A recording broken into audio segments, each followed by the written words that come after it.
Hello and welcome to another segment of DSU Inside Perspective. I'm Carlos Holmes, and this is the show in which we talk with faculty, staff, students, guests about some of the things that are going on in the world or some of the great things that are going on at Delaware State University. Delaware State University recently announced that it was deactivating 22 programs as a result of an initiative it took to look critically at its degree programs and decide which ones should be priorities and which programs probably weren't drawing enough students in or there wasn't enough job demand on the outside. To help us talk about this and explain this process, we're privileged to have the 10th president in the history of Delaware State University, Dr. Harry Williams. Dr. Williams, welcome, and thank you so much for being on the show. Thank you, Carlos. Why did the university feel like it needed to take such a hard, critical look at its degree programs? Well, you know, one thing, the great thing about all this process, we weren't forced. When I say we, I'm talking about the senior administrative team. We felt that it was important for us to look at all of our operations here at the university. So one of the things that's happening in higher ed across the country, a lot of the programs, more specifically public higher education institutions, are being cut, and they are being forced to look at their overall operation. We're in the state of Delaware, and we're very blessed that we have a strong support from our General Assembly, strong support from our governor, so our funding is not in jeopardy from that standpoint. But we wanted to be proactive, and we wanted to take a very in-depth look of all of our academic programs. As you know, we have over 52 undergraduate programs, 25 graduate programs, and 5 doctorate programs. And those programs, we wanted to make sure that we were maximizing all the resources. So in 2014, I appointed a task force to take a very critical look at all of our academic programs and our administrative programs. So there are 2 different pathways that we looked at, and we wanted to make sure we were maximizing administratively all the efficiencies that were there in terms of opportunities to save money for the institution, and look at our academic side of the house. And that task force consisted of faculty members, staff members, administrators, all looking at this together. This was started about 2 years ago. This was started about 2 years ago, and we were very deliberate in our process, and we took our time. So we weren't under the gun. We weren't being forced to do this. So therefore, we had a little bit of luxury to go inside and really analyze and bring everybody together that could potentially be impacted on this. So on the faculty side of the house, we appointed Dr. Don Becker, who is the chair of the art department, and he's also chair of the Council of Chairs, to drive that initiative from that standpoint. And Dr. Becker and his team really looked at all of our academic programs here at the university. At the time numbered 82. 82. And so we had to, and we charged the committee to take a critical look and look at it not from an emotional standpoint, because people are so attached to their academic programs, but from a very practical business perspective, and using data analytics and looking at the data and looking at the reality of what programs, how many students you have enrolled in your programs. For example, if we had a program that graduated maybe 2 or 3 students in the last 8 years, that would be something you would have to ask yourself: are we spending our resources appropriately? And if we have programs such as this program here, mass communications, which is busting at the seams in terms of interest, in terms of people wanting to be a part of it, and utilizing dollars from programs that may not be working as well, and taking those dollars and reappropriating those dollars so that we can enhance those programs that are doing really, really well. So that was kind of the concept behind all of this, and it was very hard, and it took a lot of involvement, engagement, and I wanted that to really happen. And so the task force concluded and made recommendations to Provost Dr. Alton Thompson, who is no longer here. He has since retired from the university, but Dr. Thompson was the provost and in charge of all the academic programs here at the institution, and made recommendations to him.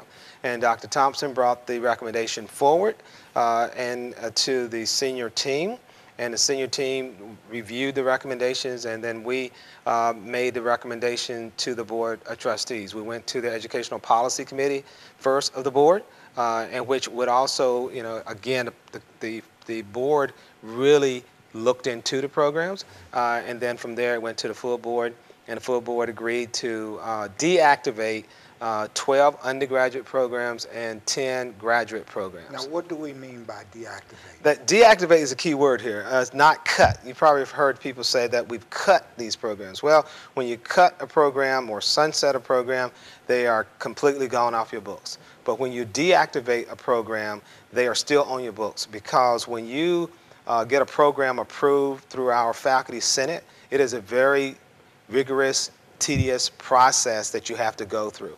And faculty really take a great deal of pride in that process when you approve a degree program. It's got to go through a great deal of rigor, and so therefore we recognize that. So meaning, if you deactivate a program, you can put it to the side, and if down the road we have an increase of high demand of people who are interested in biology, teaching biology education or art education, we can reactivate that program without having to take it back through the rigor of getting it approved again. So that's a key component there. So these programs are still here at the university, but they're not activated. The students who are in the program right now will be able to graduate from the program that's here. They will be able to get jobs from these programs because they are degree programs that are respected and recognized across the country as degrees from accredited university, but we're not admitting any more students in those programs because of the deactivation. Now, when the media found out about this and you saw the headlines, and it always seemed like the headlines focused on DSU deactivates programs. Right. And the response to that from some people, especially people that weren't very familiar with what we were saying or what the process, was a negative. Right. Like the university's in trouble. Right. Or somebody forced the university to do this. Right. But on the contrary, it seems to me that the university took a very courageous institutional initiative here. Right. I mean, something that maybe some other institutions of higher education should be looking at doing. Yeah, well, actually, Carlos, we are being praised for that by the people who understand the difficulty of looking internally at your operation and making those difficult decisions. The one thing that's significant about this, by going through this process, we have not impacted a single faculty position in terms of laying off anyone.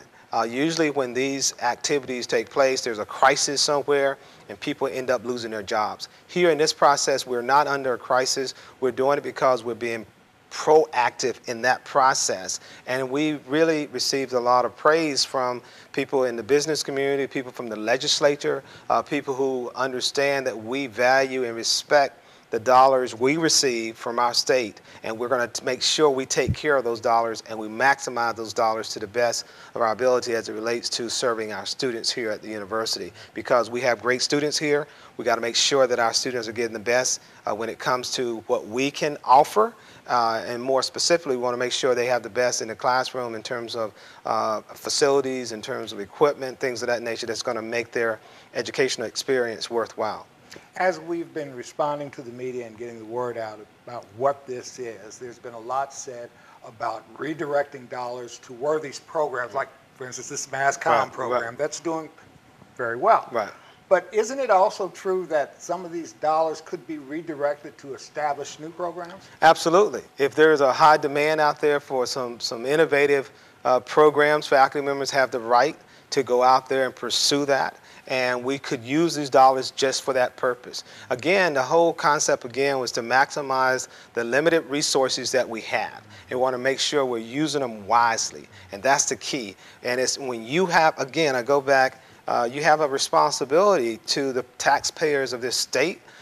When you are only graduating 2 or 3 students in a program, that's not really taking into consideration the reality of the resources that's helping to generate that type of program, because you have faculty members teaching, and if they're teaching 2 or 3 students and we're paying that faculty member X number of dollars, and in fact, full professors are paid well here at this institution, and if they're only teaching 4 or 5 students, that's not taking advantage of, that's not being responsible to the taxpayers of this state. And we want to make, and our faculty members who are in those classes will be able to continue to teach here, but they will be in a situation where they'll be teaching more students in their respective discipline. Right. Because where you have like 1 or 2 of the majors that's been deactivated, French and Spanish. Right. But we're still going to have French and Spanish classes. Absolutely, absolutely. So we'll still have a need for faculty. Absolutely, that's a good example. You know, we have French and Spanish education curriculum, or we still have French-speaking faculty members here that will be teaching that because it's important. It goes hand in hand with our global studies initiative in terms of what we're involved in here at this institution and making sure that our students have a global experience. So that is a great example for that. Well, I really appreciate you coming on and explaining this. You heard it from our president. You didn't hear it from a talking head. You didn't hear it from the media, but you got it straight from Dr. Harry Williams, the president of Delaware State University. Thank you, sir, for coming on the show. And thank you for joining us for another segment of DSU Inside Perspective. Everyone have a good day.